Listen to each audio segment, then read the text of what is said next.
देखिए, सरल भाषा में यदि मैं आपको बताऊं तो पैसा कानून का एक शब्द है कि मेरा गांव और मेरा राज।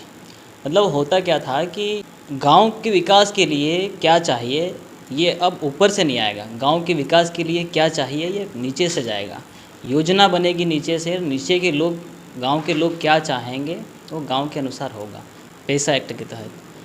देखिए, जैसे ग्राम सभा जब बैठती है तो ग्राम सभा में ठहरा प्रस्ताव होते हैं और गांव के लोग जो चाहते हैं, अभी तक क्या होता था कि सरपंच और सचिव दोनों मिलकर के ठहरा प्रस्ताव पास कर लेते थे। लेकिन पैसा नियम का तो एक ही उद्देश्य ये है कि ग्राम सभा आयोजित करें और गांव के लोग चाहे कि हमारे गांव में ये हमको ये आवश्यकता है, उसके अनुरूप कार्य योजना जो है ग्राम सभा में बनेगी और ग्राम सभा बना करके उसके बाद फिर जनपद पंचायत या फिर जिला स्तर पे ठहरा प्रस्ताव भेजेंगे। जैसे हम पैसा नियम को समझ सकते हैं कि आबकारी विभाग जो कार्रवाई करता है आबकारी एक्ट के अंतर्गत, तो कुछ नियम उस एक्ट के अंतर्गत भी है। लेकिन पैसा नियम के अंतर्गत ये है कि हमारे गांव में यदि हमको दारू की दुकान खुलवाना है तो बिना ग्राम सभा की अनुमति के नहीं खुल सकती है। यदि पहले खुल भी गई हो तो उसको गांव के बीच में उस दुकान को रहने देना या नहीं देना ये ग्राम सभा तय करेगी। दूसरा विषय है वन विभाग वाला।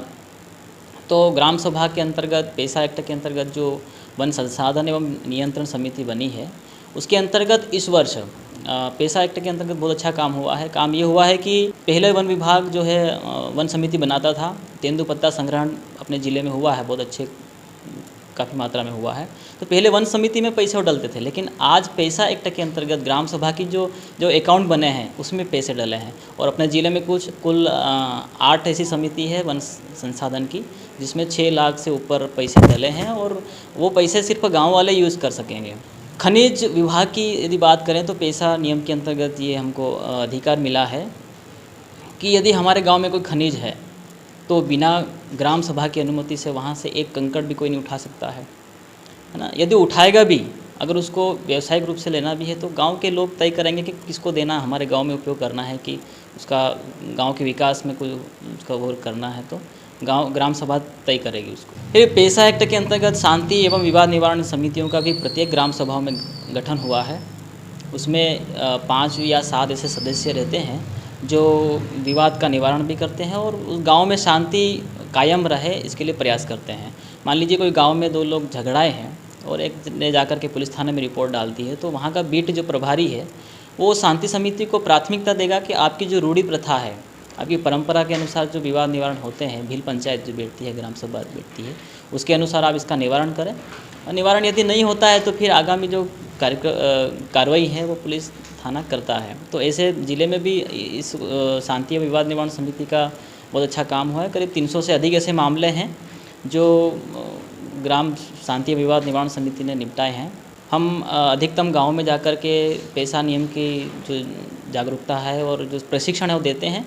पिछले जब से हम नियुक्त हुए हैं उसके बाद से हमने पैसा मोबिलाइज़रों को 3 बार प्रशिक्षण दे दिया है। उसके बाद ग्राम जो कोटवार है उनको भी एक बार प्रशिक्षण दे दिया है और अभी तड़वियों का प्रशिक्षण चल रहा है जिसमें हम जो हमारे गांव में रूढ़ी प्रथा के अंतर्गत हम माने तो हमारा गांव का जो तड़वी होता है वो मुखिया होता है गांव का, और पैसा नियम तो बाद में बना है। लेकिन ये जो हमारी परंपरा है ये कई सालों पहले से ये समाज की व्यवस्था है जनजातीय समाज में।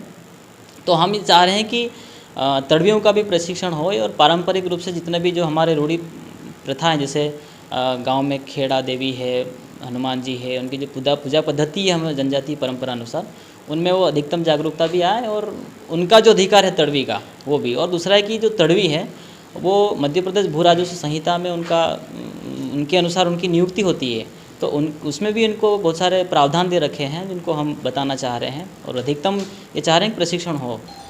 देखिए, पैसा एक्ट के अंतर्गत जो ग्राम सभाएं प्रत्येक ग्राम में गठित हुए हैं उसमें ये भी प्रावधान है, ये अधिकार है ग्राम सभा को कि गांव उस ग्राम सभा क्षेत्र के अंतर्गत जितने भी शासकीय संस्था हैं किसी भी प्रकार की, चाहे वो विकास कार्य, कोई निर्माण कार्य, जो शासकीय जो भी है उसका निरीक्षण करने का जो अधिकार है वो ग्राम सभा के पास है। उसके बाद ग्राम सभा में सहयोगिनी मातृ समिति का भी गठन हुआ है जिनका ये अधिकार है कि आप जो भी महिला बाल विकास विभाग की जितनी भी संस्थाएं हैं गांव में, वो आंगनवाड़ी हो या फिर और भी है बाल वाल जो भी है, उनका निरीक्षण करने का अधिकार उनके पास भी है। और एक और चीज़ बताना चाहता हूँ कि जैसे हमारी जनजाति समाज की, आदिवासी समाज की जो रीति रिवाज है, परंपरा है, रूढ़ी प्रथा है, उनको सुरक्षित करने का एक हमारे पास अधिकार है।